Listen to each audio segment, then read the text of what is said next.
خوش آمدید، ایک بار پھر آپ کی خدمت میں حاضر ہیں۔ چلتے ہیں اس سیگمنٹ کی جانب جس سے ہوتا ہے ہماری نشریات کا آغاز، یعنی قرآن پاک کی ایک چند آیتوں کا ترجمہ، مختصر تفسیر بیان کرتے ہیں مفتی محمد اسحاق مدنی صاحب۔ سیگمنٹ کا نام ہے کلام عشق۔ بے دینوں نے کلمہ پڑھا لا الہ الا اللہ۔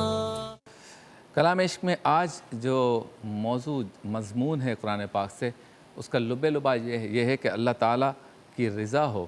تو آپ کا کوئی کام کوئی بھی نہیں بگاڑ سکتا، اور اگر اللہ تعالیٰ کی کوئی حکمت ہو کہ یہ کام دیر سے ہونا ہے تو اس وقت جس وقت کوئی چاہے کہ یہ ہو جائے یہ ممکن نہیں، یعنی ساری چیزیں اللہ کے ہاتھ میں۔ مجھ سے آپ کیا بیان کریں؟ بہت شکریہ۔ بسم اللہ الرحمن الرحیم۔ سورہ آل عمران کی آیت نمبر 160 ہے۔ اللہ تبارک و تعالیٰ نے ارشاد فرمائے ان ینصرکم اللہ فلا غالب لکم، اگر اللہ تبارک و تعالیٰ تمہاری مدد کرے فلا غالب لکم، پھر کوئی تم پر غالب نہیں آ سکتا، وَإِن يَخْذُلْكُمْ، اور اگر وہ تمہیں چھوڑ دے، فَمَنْ ذَا الَّذِي يَنْصُرُكُم مِّن بَعْدِهِ، تو اس کے بعد کون ہے جو تمہاری مدد کر سکتا ہے؟ وَعَلَى اللَّهِ فَلْيَتَوَكَّلِ الْمُؤْمِنُونَ، اور ایمان والوں کو اللہ ہی پر بھروسہ کرنا چاہیے۔ اس آیت مبارکہ میں اگر ہم غور کریں تو دو باتیں بالکل واضح طور پر بیان فرمائی گئی ہیں۔ تیسری بات توکل ہے جس پہ ہم کئی مرتبہ گفتگو کر چکے ہیں، لیکن ابتدائی دو باتیں جو اہم ہیں اور ہمیں سمجھنا ضروری ہے۔ پہلی بات یہ ہے کہ اللہ تبارک و تعالیٰ کی مدد اگر کسی کے شامل حال ہو تو کوئی اس کا بال بیکا بھی نہیں کر سکتا، کوئی اس کا کچھ نہیں بگاڑ سکتا، اور اگر اللہ تبارک و تعالیٰ کی مدد کو چھوڑ کر بندہ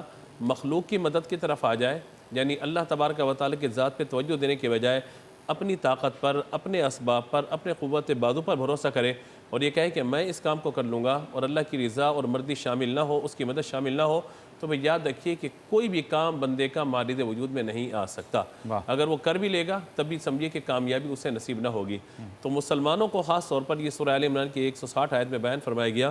کہ ان ینصرکم اللہ فلا غالب لکم، اگر اللہ تمہاری مدد کرے تو پھر تم پر کوئی غالب نہیں آ سکتا۔ اس آیت مبارکہ کے تناظر میں جو مفسرین نے لکھا وہ یہ ہے کہ یہ آیت مبارکہ غزوہ بدر اور غزوہ حنین کے تناظر میں نازل ہوئی ہے۔ یعنی غزوہ بدر میں مسلمانوں کی تعداد بہت کم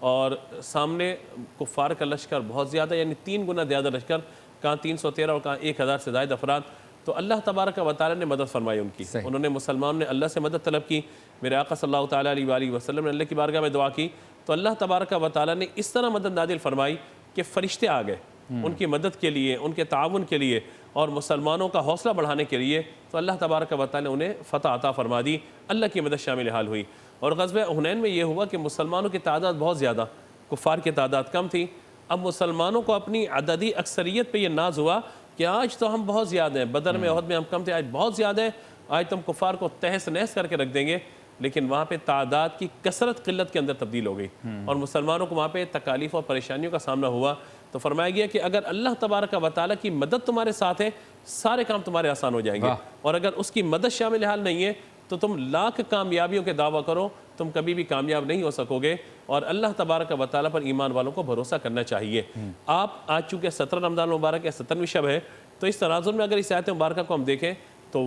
بدر کا مارکہ ہو، آپ دیکھیں مسلمان روزے کی حالت میں ہیں، جنگ کے ارادے سے بھی باقاعدہ نہیں نکلے، 6 زرہیں اور 8 شمشیریں ان کے پاس موجود ہیں، لیکن اللہ تبارک و تعالیٰ نے دیکھیں کیسے تاریخی فتح عطا فرمائی کہ قرآن نے اس غزوے کو یوم الفرقان کہہ کے بیان فرمایا، اور بیان فرمایا گیا وَلَا تَهِنُوا وَلَا تَحْزَنُوا وَأَنْتُمُ الْأَعْلَوْنَ إِن كُنتُم مُؤْمِنِينَ، تم نے سستی نہیں کرنی، تم نے غم نہیں کرنا، وَأَنْتُمُ الْأَعْلَوْنَ، کامیاب تم ہی ہوگے ان کنتم مؤمنین، اگر تم ایمان والے ہو۔ تو ایمان کے بعد جو سب سے بڑی طاقت ایک مسلمان کو ملتی ہے اور انسان اس سے حوصلہ پاتا ہے وہ اللہ تبارک و تعالیٰ کی مدد ہے۔ یہاں پہ ایک بات ہم اور سمجھ لیں کہ کوئی بھی کام ہم کرتے ہیں تو اس کی نسبت ہمیں اپنی جانب نہیں کرنی چاہیے۔ بزرگوں کا طریقہ یہ رہا، انبیاء کا طریقہ یہی رہا کہ جب